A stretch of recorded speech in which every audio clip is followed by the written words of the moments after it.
This is the morning brief from the Economic Times. Have you looked up at the sky lately? Look, up in the sky. It's a bird. It's a plane! It's Superman. Yes, it's Superman. Superman? Well, it's 2021, and if you spot a buzzing object flying past your balcony, it's not Superman, and probably not even a UFO. It's an unmanned aerial vehicle. Perhaps you've tried to pilot one yourself to get the perfect vacation shot, or you spotted one on the cricket field hovering over Captain Kohli. Still confused? Don't be. Today we are talking about drones, or unmanned aerial vehicles that are being used to drop off food, deliver packages, or even photography. There are even pilot projects where drones are being used to transport people. Imagine skipping the office commute by hovering over 9 am traffic. The sky is quite literally the limit for the use of drones. On today's episode, we shall be talking about all those possibilities and the concerns arising out of those possibilities, spanning from pizza delivery to national security issues. As drones grow in popularity, they are being employed for both good and the bad.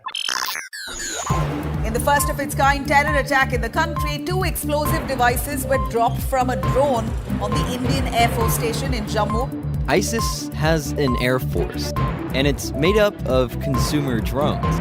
When they weren't dropping homemade explosives from the drones, they were using them to direct suicide bombers to their targets in the urban terrain. Remote-controlled killer drones fitted with weapons, guns, or explosives can be detonated from hundreds of miles away, have been used for drone strikes across borders, especially across the conflict-filled areas in Africa and the Middle East. 3 years ago, the US Army claimed to have killed multiple prominent ISIS leaders in Iraq and Syria through unmanned drone attacks. Closer home, on June 27 this year, Indians got a glimpse of the terror that such technology can strike. A drone-based improvised explosive device, or IED attack, at the Jammu Air Base in Jammu and Kashmir shook the Indian Defence Forces. Over the following month, 2 other drone attacks, which were allegedly planned by militant groups such as Lashkar-e-Toiba, have subsequently been foiled, as per reports by the J&K police. I'm Shashwat Mohanty, and you're listening to the Morning Brief podcast. On this episode, we have with us Vivek Wadhwa, a tech entrepreneur and an academic who has written about the security and technological concerns around drones for over a decade now. A distinguished fellow at Harvard, today he is speaking to me from Silicon Valley, where he is based, to reiterate his concerns with unmanned drones. The problem is that over the last year or two, the cost of these technologies has dropped to the point that they're affordable by anyone right now. It's not only governments, individuals can buy them. You can buy a drone with pretty decent capabilities for about $100 on Amazon in the United States. And you have teenagers that are buying these. There are all sorts of YouTube videos of children basically putting guns on drones. The artificial intelligence capabilities have progressed to the point that you can put these things into autopilot. Put a cheap smartphone on a drone and have it navigate and recognize someone and start shooting them up. So what I'm worried about is what comes next. That we will have 9/11 types of attacks happening all over the world. What if someone launched 100 strikes at the same time in different parts of the city? The country is not prepared for this. What will they do? Because it'll be fire raining from the skies, explosions happening everywhere. The country is not ready for this. The answer is it could be done right now by terror groups, because there's no inhibition to purchasing drones or to arming them up with small weapons, and they can do a lot of damage. And there would be mass panic if this happened. So, what's more important than the Indian Army having drones in their artillery, in their arsenal, is to have defense mechanisms so that we can stop these drone attacks immediately and we can defend ourselves from the evil that can be done. That's what's critical right now. At the moment, we see like over 100 states worldwide are using military drones, and that number is growing significantly. And frankly, I think we're in the middle of an underground drone arms race.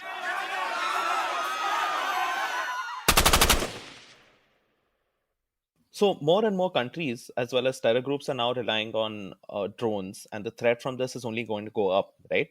What does India need to do to protect itself? That seems like a very difficult problem to solve. Some governments, particularly America and Israel, have built anti-drone defense mechanisms. India's military has also built some capabilities. However, none of these can deal with 100 attacks at the same time. We need to have an urgent, make it a national priority to build defense mechanisms against drones, because there's nothing special that the Israelis are doing. The government should be funding dozen or 2 dozen startups to start building drone defense mechanisms. It should be getting its scientists working with entrepreneurs, because the government can't do it on its own.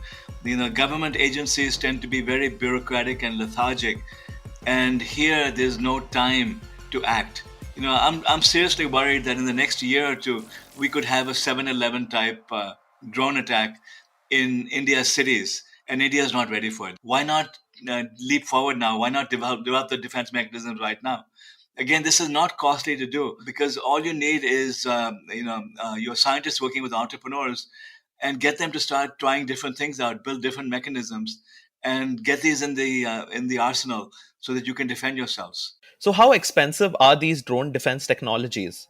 Israel has some of the most advanced technologies, but they're extremely expensive. I teach advancing technologies, and this is what I research. And the tools necessary to build the defense mechanisms are not very expensive.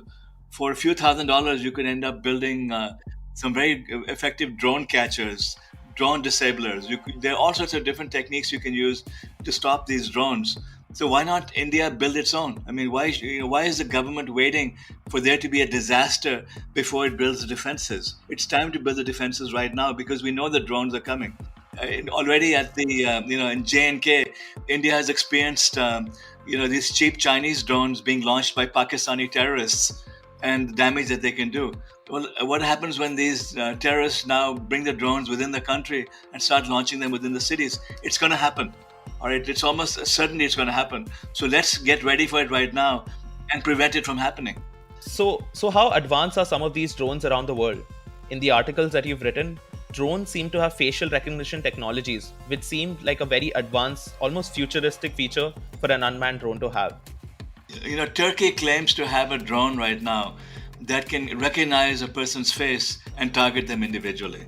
I don't know how accurate this is, because Turkey may be exaggerating, but within the next 2 or 3 years, we will certainly have those capabilities. If you look at the technologies that China is using all over the country, facial recognition, that you go to a supermarket and it recognizes you and automatically bills you. These technologies are pretty good right now, and they're not expensive. Imagine putting those on drones so that the drone can identify a person and it shoots them. To have a drone that can carry a gun, that drone will cost about $100 right now. And the capability of being able to pull a trigger from a drone it's quite easy to build that. So you're talking about $100 or so, add another $100 to $200 for a smartphone with a good camera. And that camera recognizes the person and shoots them. So you're talking about a few $100s to build a very sophisticated killing machine. Now, these drones may not be accurate, but Turkey doesn't seem to care about how their technology is misused. So that, that's the problem, that these evil terrorists won't care who they kill. All they want to do is kill people. So they program the drone to look for a person, and if they see a person, it starts shooting at them, or it drops a bomb on them. This is what's possible today. Right. That's pretty scary. What can we do to defend ourselves from such technology? How would a drone defense mechanism really work?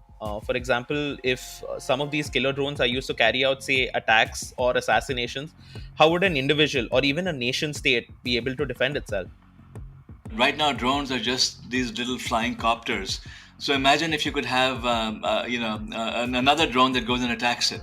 Right. So, you could even train birds to go and attack drones. This is what one of the mechanisms is. Or you can have jamming mechanisms. You jam the signals and you jam the electronics. Or you have large-scale nets that are installed. There are probably about 100 different solutions here. And if you go on YouTube and anyone can read up about the different types of mechanisms. And again, this is the message I'm trying to convey to India. They get your entrepreneurs and scientists working together to develop their own solutions. That assume that we're headed into an era in which drones become a blessing as well as a curse. A blessing because the good thing is that drones can also deliver medicines, they can deliver food. There are a lot of good things that can come from drones, but at the same time, along with the good will be the bad, that we will use these technologies for evil. Is there any hope for international cooperation and regulation to, say, institute an agreement that will protect everyone's interests here? The problem with international regulations is that the countries that are profiting from it are blocking every move to have international, bans on killer drones and these technologies. United States, Israel, China, these countries are building the technologies, and their companies are profiting from it. So therefore, they're not doing enough to stop it. It's not that there aren't discussions going on. There are discussions going on, but there's no serious discussion going on. It isn't as if we're in a state of panic and we have to stop it at all costs. So therefore, the technologies are proliferating all over the world, and this is why I'm so worried. Everything we've covered so far has been related to killer drones that just seems to do a whole lot of damage. Vivek, please tell me, are there any silver linings to drones? Any benefits? The good thing about drones is that they're making it possible to do deliveries. Imagine ordering a pizza and having it delivered to your home 10 minutes later via drone. It comes to your rooftop and brings it to you there. Imagine being able to deliver medical supplies to people who need them urgently. So you can reduce traffic, you can reduce pollution. And then the next generation of drones, within the next 5 years or so, we're going to have drones that can transport us. I mean, if you look at what EHang, a company who China is doing, for example, they have a drone transportation system which takes people from one place to another, and it's being tested in Dubai right now. Your next Uber ride might just be from George Jetson. The flying future of rideshare is closer than you think, and Uber hopes to get there first. The fast emerging market for electrically powered vertical takeoff and landing aircraft now seems to have all the sense of urgency of a gold rush. Dozens of startup ventures are eagerly striving to get their cutting-edge designs certified to enter service. Soon we will have personal transportation systems that take us, not only our pizza, but take us from one place to another as well. So these are going to be, fantastic uses for drones. However, any technology that can be used for good can be used for evil. So these technologies are also being used for evil right now to, kill people and to drop bombs. So hence we have to now control the evil uses of these technologies. As Vivek said, it's not all bleak when it comes to drones. Apart from strikes, drones have a variety of commercial use cases, from food and e-commerce deliveries to pesticide spraying over crop fields to even inspection of telecom towers. Drones can be utilized to carry out tasks which were either too slow or too dangerous for humans. To formalize the industry, the Ministry of Civil Aviation last month proposed draft rules that would help increase the usage of drones across sectors, while trying to ensure that drones aren't misused or cause a threat to national security. The draft drone rules will replace the unmanned aircraft system rules, which were issued in March just earlier this year. Let's go through some of the more important changes in the current draft rules. The first and the biggest change proposed is the reduction in red tape to own a drone. From 25 forms, you only have to fill up 5 forms to buy a drone now. Much like a cell phone's IMEI number, all drones will have a unique identification number for each device. Drones can now carry weights of up to 500 kilograms, up from 300 kilograms earlier. To look after safety, there is a specific feature. Like aircrafts, a no permission, no takeoff clause is introduced, which will forbid any drone from flying in a restricted airspace. If you're wondering what counts as a restricted airspace and what isn't, that comes under the Digital Sky platform, which will be hosted by the Directorate General of Civil Aviation, or the DGCA. The platform will formulate red, yellow, and green zones for drones, which has to do with flying heights and distances from sensitive areas such as airports and territorial waters. Drone cargoes for deliveries will be carved out, marking a dedicated route for drones. And lastly, no pilot's licenses are required for non-commercial use. That means that you and I can create our own vlogs over the weekend while we go hiking, similar to what we can do with a GoPro camera now. Drones are everywhere. They're used in television, movies, toys, military, construction, sports, manufacturing, and more. And the newest technology is even more advanced than you know. Testing has been taking place for Amazon's fleet of drones since 2013. But it wasn't until 2020 that the company received approval from the Federal Aviation Administration to operate a fleet of delivery drones. To get the drone industry's perspective on these draft rules, I spoke to Mughilan Thiru Ramasamy, co-founder and partner at Skylark Drones, one of India's biggest drone startups. Mughilan, talked about all the commercial use cases of drones in India, and welcomed the government's draft rules that cut down on a lot of red tape and paperwork. So, food and e-commerce delivery seemed like an obvious use case for commercial users for drones. What are some of the other use cases for drones that are being used the world over? Yeah, I mean, food and e-commerce use cases capture everyone's attention, right? It's a very fantastic B2C use case, and I guess it'll be a reality in this decade. But having said that, there are a lot of other use cases which drones are currently powering. So, for example, most of the farmers in the agricultural sector, they can't predict yield so quickly. Yield estimates is a big problem across the board, right? People have an accuracy of 70 to 80% when they estimate yield. But through drone data, we will be able to possibly get an yield accuracy of about 95 to 100%. Right, because we can count individual plants using high resolution data. In mining, we talk about how much cubic meters or how many kgs of any metal or material or iron or something which is excavated in a mine.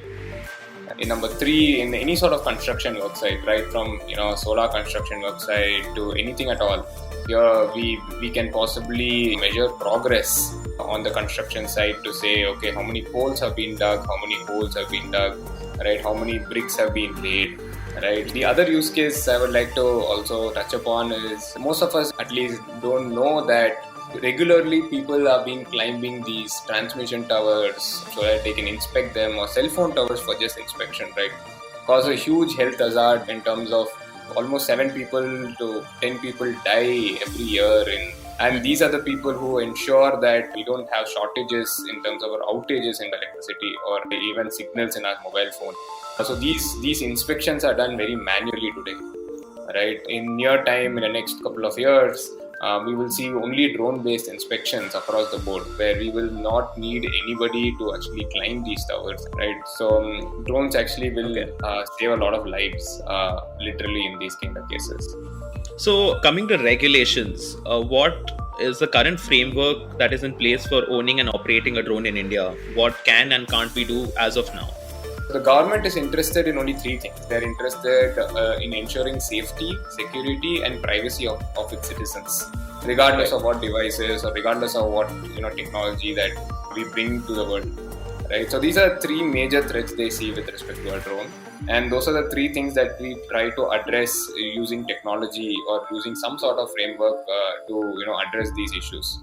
About 3 years back, we basically piloted the very first in the world kind of an application of no permission, no takeoff. So this particular device, when you lock it onto a drone, only when you get permissions will the drone be allowed to even take off. Right? Otherwise, it will not even take off. So these are hardware fix that we did, and Digital Sky was a platform that where most of these drones will have to communicate to even start flying. This is a very forward-looking, thought-provoking policy, but the challenge really became that to implement the policy, there were a lot of license requirements from manufacturer, from an operator, from a pilot. Right? There were quite a significant amount of licenses that needed to be taken, per se, before we could operate a drone. It posed a little bit of a hurdle in terms of drone adoption because of the sheer number of licenses that any one of the players in this drone playground had to take. Right? So that's something which we believe will simplify it this time. So the new draft rules were released by the Ministry of Civil Aviation last month. How do these affect the drone sector in India? No, I think the new rules are welcome. Number 1 simplification, I think, is the fact that which is very good, is the fact that consumers today need not have any sort of licensing for using drones. It's a great thing. So that basically means every household can possibly own a drone today, right? Or have a toy today which can fly, which is less than 250 grams. So that basically means to say there will be a huge uptake in terms of people like you and me, or anybody who has an hobby of flying or has an hobby of building a drone in their house. And number 2 is of course on the entire policy around Digital Sky, opening up the maps to people to basically to have different green zone, red zones, yellow zones, etc. Unlike previous policies, this policy has a timeline being set where certain things has to happen as per certain timelines. So that's happened in 60 days, that happened in 90 days, so things like that. So these timelines actually help speed up the processes internally from a ministries and on a government end to actually implement the policy. A lot of times we see that the great policy comes up, but implementation takes quite a bit of a time. I think this time when the draft, people have given strict deadlines to certain milestones that needs to happen in terms of implementation, right? Okay. So that is another very welcome move that has happened, right? And the licenses required for for a manufacturer, for an operator, has been dramatically cut short. You said that every house in India can now have a drone. But can we use drones, say, with cameras, like how we're using GoPro cameras right now and shooting, personal videos or, hiking videos, things like that? So can that be extended to drones as well? Do you see that happening? And what are some of the other recreational uses that, common people can use the drones for? So there are multiple use cases, moving from small ones, extremely obvious ones like you mentioned, hiking, videography for adventures and things like that, all the way up to imagine that you could possibly have drones being used for being a personal assistant for you when you are moving around. Right? Today, most of our personal assistants or Google Homes that we have in the house is typically stationary. You could possibly have a drone follow you around in the house, literally taking instructions. Right? You could have drones pass on messages from point A to point B, right? Inside the house or including anywhere else, inside a factory or even inside your living room, right? The another dark horse of the entire drone ecosystem opening up is there's going to be a huge uptake in drone games of sorts, right? Okay. Everybody likes video games and it's always been virtual, right? Mm-hmm. We see, at least I believe that there'll be drone racing leagues coming up. There might be drone championships on the best pilot around, right? So there can be a lot of, just drone sporting that will start happening over a period of time, right? Where, people will start having amusement parks, having drones and, people challenging each other.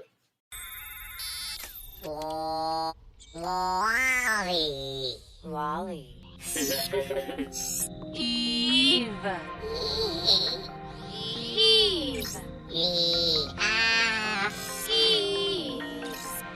It's clear that our skies of the future will be partly clouded by drones. While the commercial use cases are far-ranging and applicable across various sectors, we cannot fully exploit the usage of drones in our daily lives without first figuring out the security aspect of such devices. Different countries have scaled different heights when it comes to unmanned drones, in turn using them to cause destruction to life and property without having to risk deaths to their own people in such attacks. The lack of trust and transparency when it comes to killer drones is only going to lead to further issues amongst warring factions. The government is right to jump a step ahead and regulate the usage of drones as long as they don't cause a threat to national security. And I, for one, cannot wait until the day my pizza is dropped to my balcony by an unmanned flying machine. I just hope they won't go rogue and add pineapple to my toppings. I'm Shashwat Mohanty and you've been listening to The Morning Brief. This episode was edited and coordinated by Anjali Venugopalan. I hope you enjoyed listening to this episode. We look forward to your feedback. Write to us at themorningbrief@timesgroup.com, and if you like listening to this episode, please share it on your social media handles. The Morning Brief drops every Tuesday, Thursday, and Friday. Thank you for listening and have a very nice day. All edited sound clips used in this episode belong to the respective owners.